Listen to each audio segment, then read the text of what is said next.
Hi guys, welcome to SavvyMoneyShow. Me, your host Sean. We're going to be talking about United Health Group today and why it's had such a sudden drop and what I'm doing with it. I want to thank you for giving up your precious time to watch this video. I apologise for any background noise. I am outside. I had a bit of trouble uploading this yesterday. Uploaded the wrong video. I apologise for that. So hopefully there'll be no issues with this. So don't forget to hit the like button, comment in the box below and subscribe if you haven't already, and let's get into it. Now, United Health Group is one of the leading insurers, earns 54% from insurance and 46% from medical clinics and the like. But what's gone wrong? Well, they've had a 13% now 18% drop and a 50% drop over the year. So why has it tanked so much? Well, to start with, it missed on the top and bottom line, and it's also revised down its guidance, and then they ended up pulling its guidance. So let's go on the guidance it revised down before pulling it. It's basically saying that it's not going to have any growth over the next 12 months. But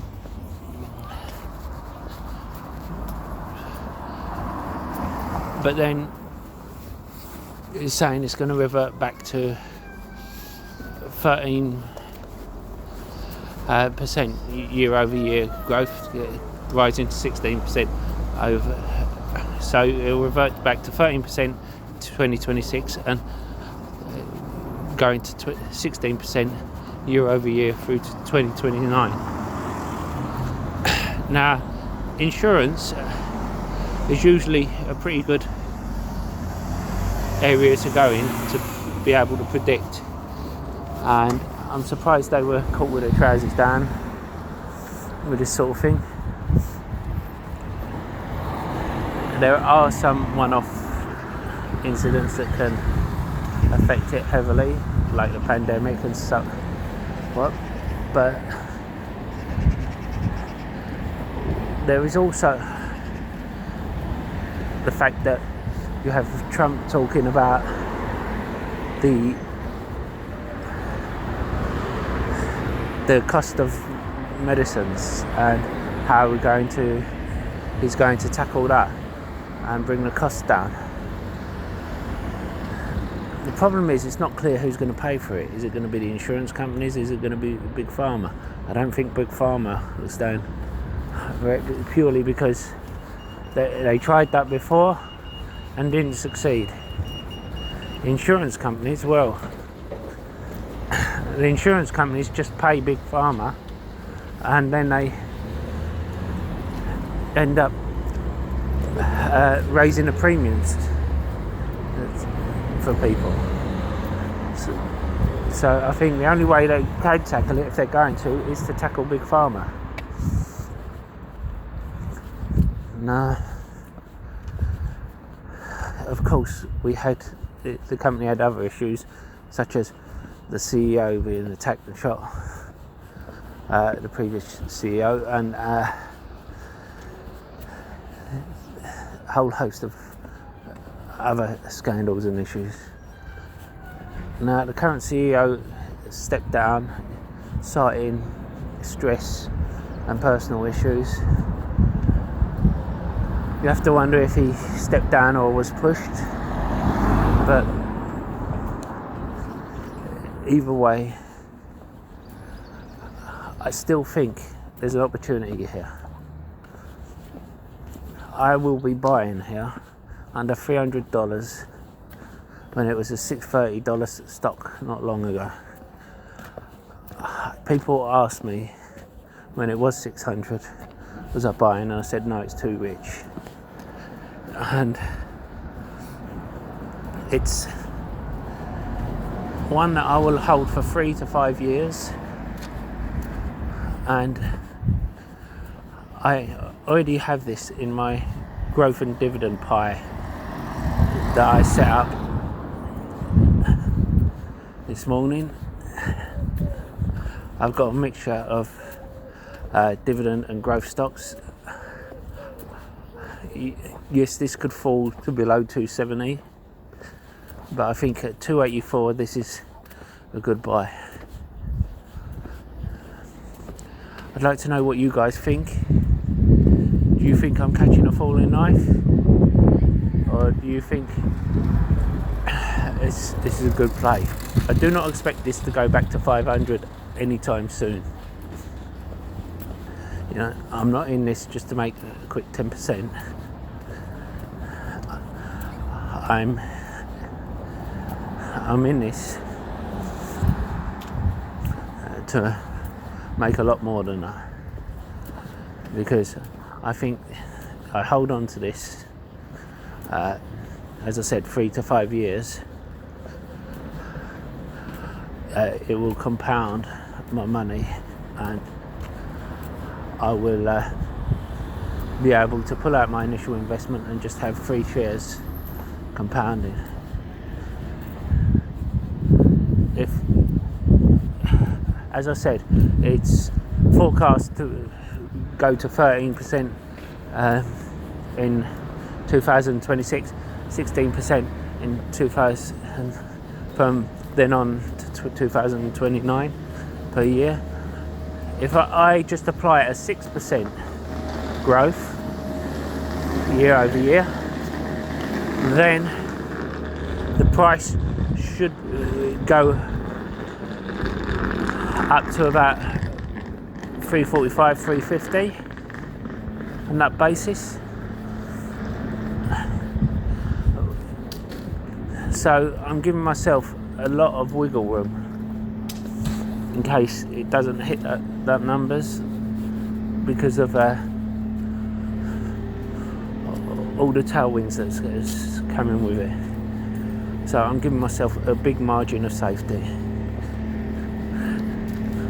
Now, I don't want to be selling at 350 if they are hitting 13% growth, but I'm just telling you the way I valued it.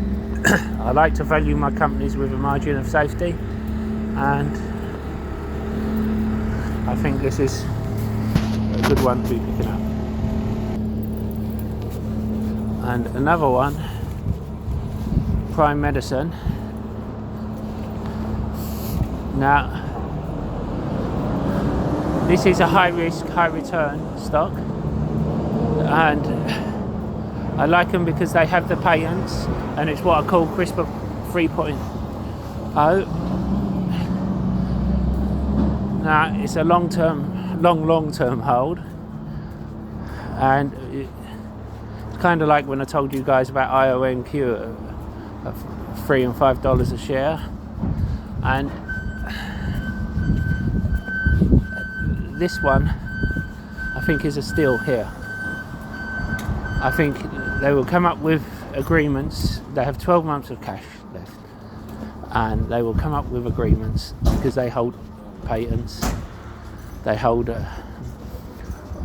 all the treatments that they're dealing with and trying to get approval for. I just think that considering they have a genius CEO of the company, I do like this. Do your due diligence in this. So I'm just an idiot on the internet. Do your due diligence and look into it. Now, I was asked about IONQ. Am I still in it? Now, I'm sorry, but if you see, when IONQ hit that 50 mark,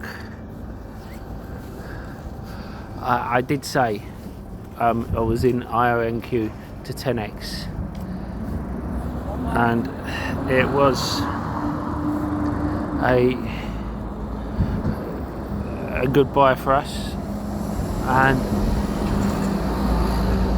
I sold out. Now I could buy back in and bring my original average up quite a bit, but I'm waiting for it to come back down. I do have a few house shares, but nothing major. I do think this is an amazing company, but for it to be this share price when it's still pre-revenue, I think not enough has changed at the company to make it this high. I think it's just a case of what I was saying a couple of years ago, 2-3 years ago. People have now taken notice of it, and people will get bored and sell out. That's when I'll buy in again. I do still believe in the company long term, but I will be waiting, and I think Google's biggest mistake was selling out of it. Anyway, I'll see you in the next video.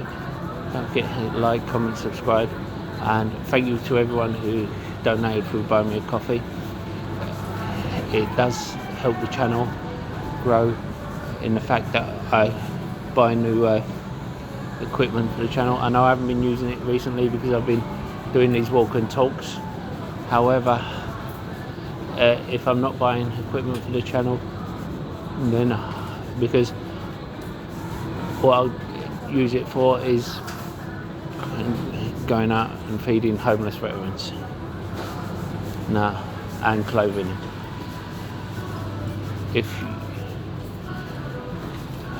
If you want to donate to my cause, check out 3 links down below.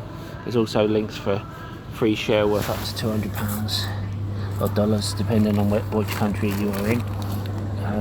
I'll see you in the next video. Thank you.